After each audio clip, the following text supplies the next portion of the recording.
So maybe you've been in manipulative relationships before, where you had someone kind of abusing you, or you were abusing them, and you succeeded at ending this relationship, friendship, but somehow you keep attracting those type of people in your life. Here's how to set boundaries. You can attach meaning to your life, but that meaning is yours and yours alone. It's not objective. It's not an absolute. Before we set boundaries, let's get practical here. Let's get to the foundation. First of all, you have to know what your values are. What do you value in a relationship, in a friendship, and what you do not value? What you want absolutely in a friend, what you cannot tolerate the slightest in a friend. You can make those two lists. For example, if you value openness of communication and honesty, you shouldn't tolerate passive-aggressive behavior.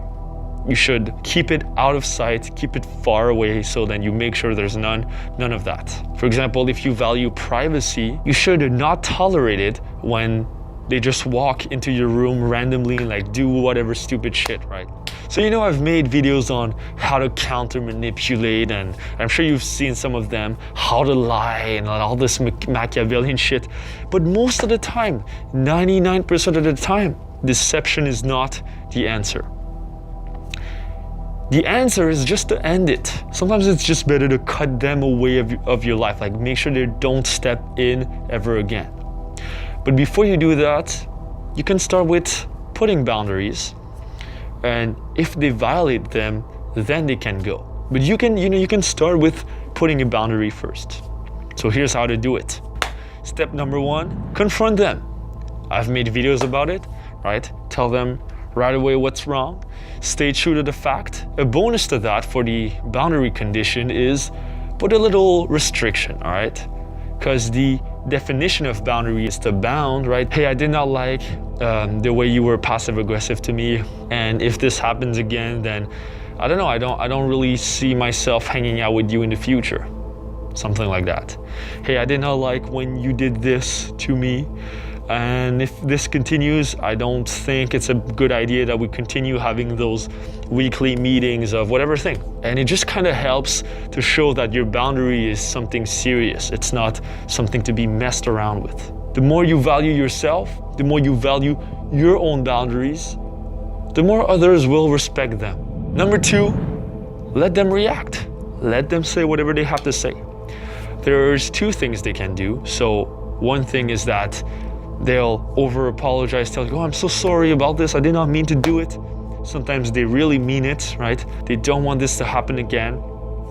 And if this happened, if you get a true apology, amazing, all right? Welcome it. Like, let them apologize and then hug them after, like, it's okay. But the second thing that can happen is that they fight back, right? They counter what you just said, like they throw some guilt trips on you, like they drop the bomb on you, they blow up, whatever it is. Let them like explode whatever thing and just take a step back, all right? Still empathetic, not like ignoring. Still listen to everything they say, even if they say 90% bullshit. Maybe there's that 1% of truth that, maybe they have some say, and then they tell you some true things that maybe that's about the relationship you have with them that you have to address, right? Maybe the reason why they were passive-aggressive to you is because they felt hurt by you. So that's the kernel of truth, right? Trying to pinpoint the truth. What is the underlying problem? Know what is the boundary about and what it counters. What's the underlying reason why you put this boundary? Don't be afraid to get deeper. So what happens if they don't apologize? They're just being disrespectful and they're not acknowledging your boundary at all, right? Like, there's some people that will just not give a fuck. Maybe it's a bully at your school. Maybe it's someone that's just abusive. They're stepping over you. A bully's laughing at you, whatever. You're like, hey, I don't appreciate it when you laugh at me like that. And I'm not gonna tolerate this anymore. And if you do this again, X, Y, Z. Maybe you're in high school watching this. And you say that, and what happens? They laugh at you even more. So what do? You repeat it again until they understand, like be more assertive, like, hey, no, listen. Don't do that again, okay? This is not funny. No, stop smiling, stop laughing right now. This is very important. If you get angry, that's okay.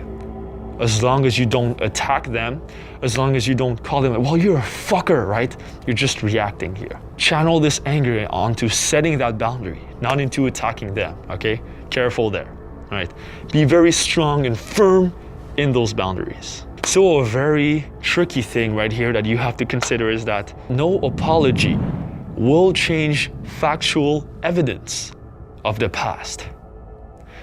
If this bully has been bothering you for the last month, and then you finally enforce a boundary, even if they apologize, even if they tell you like, hey, listen, I'm sorry about that, and they truly mean it, still stay on guard. Because words can be used to deceive, to put on a front, to put on a mask, a veneer of niceness, while they still intend to use you again, to use your money again, right? Maybe you're in a toxic business relationship where they take all the money from you. Never listen to just the words. Wait it out until you see the actions pan out, okay?